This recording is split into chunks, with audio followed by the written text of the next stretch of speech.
वडोदरा से इस वक्त की एक अहम खबर, जहां लोक रक्षक दल की परीक्षा के बाद ट्रैफिक कंट्रोल को लेकर ट्रैफिक पुलिस ने उठाया बड़ा कदम। वडोदरा शहर में रविवार को लोक रक्षक दल की परीक्षा 125 केंद्रों पर आयोजित की गई।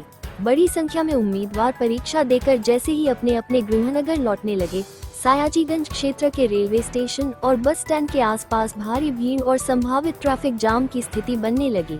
इस स्थिति को देखते हुए वडोदरा ट्रैफिक पुलिस अलर्ट पर रही। ट्रैफिक डीसीपी ज्योति पटेल और एसीपी डीएम व्यास स्वयं ट्रैफिक जवानों के साथ मौके पर पहुंचे और रेलवे स्टेशन के बाहर यातायात व्यवस्था को नियंत्रित किया।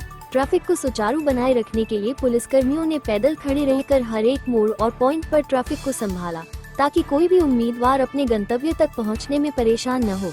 डीसीपी ज्योति पटेल ने मीडिया से बातचीत में बताया कि उम्मीदवारों की सुविधा के लिए ट्रैफिक पुलिस की टीमें सुबह से तैनात थी और किसी भी तरह की अव्यवस्था नहीं होने दी गई।